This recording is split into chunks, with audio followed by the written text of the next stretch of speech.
हम खास तौर पे भारत जोड़ो यात्रा को लेकर के सरकार का और भाजपा का क्या रवैया रहा है उस पर बात करेंगे। मैं सबसे पहले आपको ये कहना चाहता हूं कि आप सब लोगों ने देखा है शुरू से ही, जब से इस यात्रा का अनाउंसमेंट हुआ है, जब से इस यात्रा की घोषणा हुई है, खास करके भाजपा ने इस यात्रा पर चौतरफा हमला करना शुरू कर दिया। इसके अलग अलग बिंदु हैं। सबसे पहला हमला ये बोल करके किया गया कि भारत तो जुड़ा हुआ है, क्या जोड़ने के लिए निकले हैं। भारत जो है दुनिया की सबसे बड़ी अर्थव्यवस्था बन चुका है। मोदी जी के नेतृत्व में हम लोग जो है दोबारा विश्व गुरु बन चुके हैं। भारत लगातार जो है विकास कर रहा है। तो ऐसी कौन सी जरूरत आन पड़ी है कि आपको भारत जोड़ने की जरूरत है। आप लोगों ने यह सवाल कहीं ना कहीं सुना होगा, देखा होगा, आपके व्हाट्सएप पे आया होगा, आपने जो है अपने टीवी चैनल पे जो है बीजेपी जब बोलती है इसको तो इसको चलाया होगा। और चर्चाओं में भी भाजपा के लोग बार बार ये बोलना शुरू किए कि भारत तो जुड़ा हुआ है, तो क्या जोड़ने के लिए निकले हैं, इसकी जरूरत क्या है। तो मैं एक काउंटर सवाल आज उनका जो ये हमला था उसका करना चाहता हूं कि भारत जब जुड़ा हुआ है और भारत जोड़ो यात्रा की कोई प्रासंगिकता ही नहीं है आपके नजर में, तो आप इसकी चर्चा क्यों कर रहे हैं। हेल्थ मिनिस्टर इतना इंपॉर्टेंट पोस्ट होता है, उनको क्या जरूरत है इंक बर्बाद करने की, पेपर बर्बाद करने की, भारत जोड़ो यात्रा को लेकर के लेटर लिखने की। जिसकी जरूरत ही नहीं है उनके नजर में, उसकी चर्चा वो क्यों कर रहे हैं। पहला प्रश्न उनसे पूछा जाना चाहिए। हम ये समझते हैं कि देश जुड़ा हुआ है जमीनी तौर पर, भौगोलिक तौर पर, देश जुड़ा रहे भावनात्मक तौर पर भी, क्योंकि देश हमेशा देश के लोगों से बनता है। लोगों को हटा करके कोई देश नहीं होता है। देश के लिए लोग भी जरूरी होते हैं, जमीन भी जरूरी होती है, और देश की संप्रभुता, उसकी आजादी भी जरूरी होती है। हमारे पास संप्रभुता है और उसी संप्रभुता के आधार पर जो है हम अपनी सीमाओं को लेकर के, सुरक्षा को लेकर के सरकार से सवाल पूछते हैं कि हमारी संप्रभुता अक्षुण्ण रहे। देश हमारा जमीन से जुड़ा हुआ है, लेकिन देश के लोग भी जुड़े रहे ना। जब इस देश के लोगों को उनके पहचान के आधार पर बांटा जाता है, उनके अंदर भेदभाव पैदा किया जाता है, एक के खिलाफ जब दूसरे को खड़ा किया जाता है, तो देशवासियों को आपस में तोड़ने की कोशिश की जाती है। और देश अगर भावनात्मक रूप से नहीं जुड़ा रहेगा तो आप जमीन से भी बहुत देर तक जोड़ के नहीं रख पाएंगे। इसीलिए देशवासियों को आपस में जोड़ना जरूरी है। और पहले दिन से हमने कहा कि यह यात्रा दिलों को जोड़ने की यात्रा है। हम चाहते हैं कि देश में मोहब्बत हो। यह जो नफरत की बयार लगातार बह रही है, इस नफरत को हराया जाए, क्योंकि अगर नफरत का माहौल रहेगा तो देश के भीतर जो बुनियादी सवाल हैं, रोजी रोटी, कपड़ा, मकान, शिक्षा, स्वास्थ्य, सड़क, बिजली, पानी, ये मुद्दे गायब हो जाएंगे राजनीति के विमर्श से। हमारी मंशा बिल्कुल साफ थी। तो जो लोग ये पूछ रहे थे उनको ये समझना था, ये सवाल खुद से पूछना था कि क्या जब इस देश में भर्ती घोटाला होता है, भर्तियां नहीं होती हैं, जब किसी इंसान के साथ सरेआम मारपीट होती है, महिलाओं के साथ बलात्कार होता है, तो आपकी भावना नहीं टूटती है, नौजवानों के सपने नहीं टूटते हैं।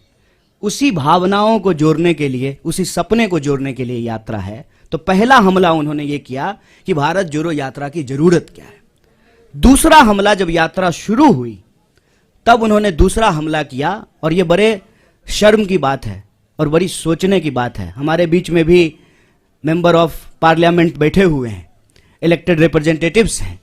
इलेक्टेड रिप्रेजेंटेटिव की एक जिम्मेवारी होती है कि वो जब भी बोले तो सोच समझ करके बोलें, ताकि हम भी उनको फॉलो करें, हम भी उनसे सीखें।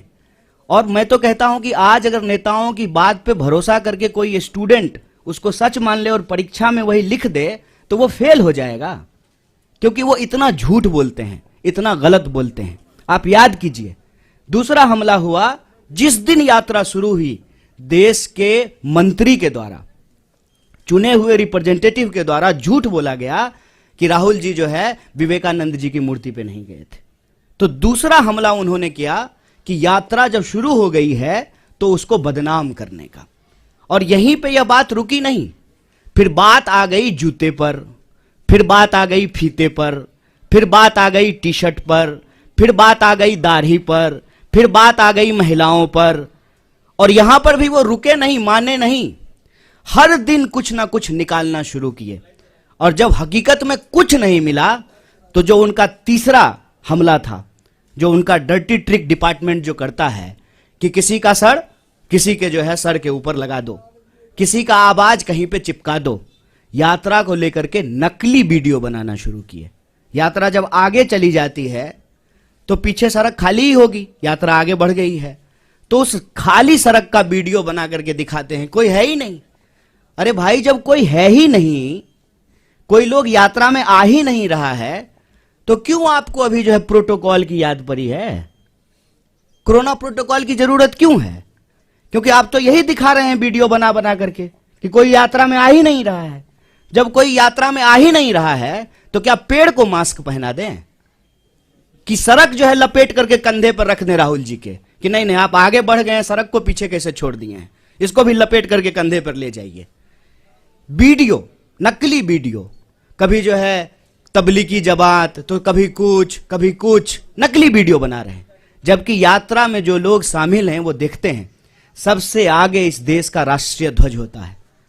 और जयराम जी, दिग्विजय सिंह जी, इनसे हम नौजवानों को सीखना चाहिए कि लगातार वो उस झंडे के साथ चलते हैं। हमारा सेवा दल जो हमारे स्वतंत्रता आंदोलन के जमाने के जो गाने हैं उसको गाते हुए चलते हैं। पीछे जो है हमारा एक बैंड पार्टी होता है जो म्यूजिकली जो है देशभक्ति गानों को बजाता है और उसके पीछे जो है वो राहुल जी चलते हैं। तब जो है इस यात्रा के ऊपर जो है देशद्रोह जैसे कालिख लगाने की कोशिश करना, गलत वीडियो बना करके इसको बदनाम करना, ये इनका तीसरा हमला है। और चौथा हमला आप सब लोगों ने देखा होगा कि राहुल जी गुरुद्वारा जाते हैं तब भाजपा ठीक रहती है, राहुल जी जब चर्च जाते हैं तब भी बीजेपी को कोई दिक्कत नहीं है, राहुल जी जब मजार पे जाएं, मस्जिद पे जाएं तब भी भाजपा को कोई प्रॉब्लम नहीं है। मंदिर में जाते ही ऐसा लगता है जैसे भाजपा वालों को कोई जमाल गोटा खिला दिया हो, अचानक से दस्त होना शुरू हो जाता है। क्या प्रॉब्लम है आपको? इस देश का नागरिक, इस देश का व्यक्ति, इस देश के किसी भी धार्मिक संस्थान पर जाने के लिए स्वतंत्र है। आपका कोई जो है पेटेंट है क्या कि सिर्फ आप ही जाएंगे? और नियम, कायदे, कानून, ओम का चादर सीधा है, ओम का चादर उल्टा है, और ये वो लोग बोल रहे हैं जो गुफा में चश्मा लगा करके ध्यान करते हैं। ये जो चल रहा है इससे मैं बस एक अर्थ निकालता हूं कि इन्होंने बहुत कोशिश की कि इस यात्रा को इग्नोर किया जाए, इनसे इग्नोर नहीं हो पा रहा है। बहुत प्रयास किया, बहुत समझाया अपने कार्यकर्ताओं को कि यात्रा गुजर जाए, बिल्कुल खिड़की दरवाजा बंद कर लेना। इंसान की अपनी भी इच्छा होती है, इंसान की अपनी भी बुद्धि होती है। लोग खिड़की दरवाजा बंद कर लिए लेकिन छत पे चले गए भाजपा ऑफिस के और वहां से जो है यात्रा को हेलो हाय करना शुरू कर दिया। क्या करेंगे? क्योंकि यह यात्रा जिन सवालों को लेकर के चल रही है ना, वो कांग्रेस के सवाल नहीं है, वो देश के सवाल हैं। ये यात्रा इसलिए है कि इस देश में दिहाड़ी मजदूर आत्महत्या कर रहे हैं, रिपोर्ट उठा करके देख लीजिए। यह यात्रा इसलिए है कि इस देश के नौजवानों के सपने टूट रहे हैं, अब किसान के साथ साथ नौजवान भी आत्महत्या करने पर विवश हैं। आप व्यापारियों, छोटे व्यापारियों की हालत जाकर के देखिए कि किस तरीके से उनके उद्योग धंधे, उनका कारोबार जो है वो समाप्त किया जा रहा है। आप महिलाएं जब इसमें शामिल होती हैं तो उनका एक ही सवाल है कि हम सुरक्षा चाहते हैं। जिस तरीके से आज महिलाओं के ऊपर अत्याचार बढ़े हैं वो उससे सुरक्षा चाहते हैं। अपने अपने मुद्दों को लेकर के जवान, किसान, नौजवान, महिलाएं, मजदूर, व्यापारी, प्रोफेशनल्स, मीडिया के लोग, पुराने प्रोफेसर्स, फिल्म से जुड़े हुए लोग, तमाम तरह के लोग इस यात्रा में शामिल हो रहे हैं। और जो दल की सीमा है, उस दल की सीमा से परे जाकर के यह यात्रा देश की यात्रा बन चुकी है। इसीलिए इनका जो क्लेम था ना कि सबसे बड़े देश के लिए, देश हित में सोचने वाले ये हैं, तो ये एक्सपोज होना शुरू हो गए हैं और इससे इनको घबराहट है। इनको मालूम है कि कांग्रेस पार्टी इस देश की सबसे बड़ी विपक्षी पार्टी है। इस पार्टी ने इस देश को आज़ादी दिलाई है और आज़ादी के ऊपर जो आंच आई है उसको लेकर के डट करके कांग्रेस सड़कों पे उतर गई है, खड़ी हो गई है, तो अब इनको चिंता सताने लगी है। इसीलिए अब नया बहाना आया है। कोई समझाए इन प्रचंड मूर्खों को, कोरोना बहाना नहीं, बीमारी है। ये ऐसा नहीं है कि स्कूल जाने का मन नहीं है तो बच्चा नहीं करता है, मम्मी दांत में दर्द हो रहा है। ये बहाना नहीं है, ये बीमारी है। और इस बीमारी को लेकर के राहुल जी इस देश के पहले नेता हैं जो सरकार को सबसे पहले चिट्ठी लिखे थे। और ये वो लोग सवाल पूछ रहे हैं। मुझे तो कभी लगता है कि कुछ स्पेशल रिलेशन है बीजेपी का कोरोना से। उसकी रैली में नहीं जाता है, दूसरी की रैली में चला जाता है। और डे नाइट का सेंस कितना है कोरोना को, दिन में हो जाता है, रात में नहीं होता है। आप लोगों ने देखा ना, पार्लियामेंट में कोरोना था, मास्क लगाए हुए थे। शादी में जाते जाते कोरोना चला गया, छुट्टी पे चला जाता है, आराम करता है।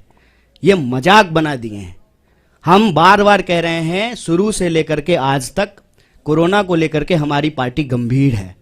और जो साइंटिफिक प्रोटोकॉल होगा वो सबके लिए होगा। ऐसा तो नहीं है कि बीजेपी के लिए नहीं होगा और कांग्रेस के लिए होगा। ऐसा तो नहीं है कि दूसरे आयोजन होंगे, ये आयोजन नहीं होगा, वो सबके लिए होगा। तो उस पे जो है हम उसको फॉलो करेंगे, जैसे पहले फॉलो किया था। और सरकार को भी बताएंगे जहां सरकार गलती करेगी। और जनता के सवाल को लेकर के जो ये यात्रा है, रोजी रोटी, कपड़ा, मकान, शिक्षा, स्वास्थ्य, सड़क, बिजली, पानी के जो सवाल हैं, ये यात्रा भी चलेगी। इनको जितना दम लगाना है लगा लें। ये इग्नोर करके देख लिए, बदनाम करके देख लिए, मंदिर क्यों जाते हैं, मस्जिद क्यों जाते हैं, टी शर्ट कौन सा पहन लिया है, ओम का चादर सीधा है कि उल्टा है, इन्होंने सब कुछ कर लिया। लेकिन यात्रा देखते देखते, हेलीकॉप्टर से नहीं, ट्रेन से भी नहीं, पैदल चल करके, पांव से यात्रा कन्याकुमारी से दिल्ली पहुंच गई। और दिल्ली जब पहुंच गई है ना, तो दिल्ली की तख्त जो है इनको हिलती हुई नजर आ रही है। तो एक बार और रिमाइंड करा देते हैं उनको, जो पहले भी कहते थे, इस यात्रा का उद्देश्य इलेक्शन नहीं, इमोशन है। आप इमोशन साफ रखिए। इस यात्रा से आपको कोई थ्रेट नहीं होगा, क्योंकि हम इस यात्रा के माध्यम से भीड़ नहीं जुटाना चाहते हैं। हम चाहते हैं कि इस देश के नागरिक अपने सवालों को लेकर के, नागरिक, भीड़ नहीं, अपने सवालों को लेकर के इस यात्रा में शामिल हो। और यह यात्रा जिस तरह से कन्याकुमारी से चली है, यह यात्रा कश्मीर तक जाएगी, यही हम लोगों को उम्मीद है। और आप लोग सब अपने तरीके से इस यात्रा में शामिल हो रहे हैं, जुड़ रहे हैं। एक बार फिर से आपको बहुत बहुत धन्यवाद।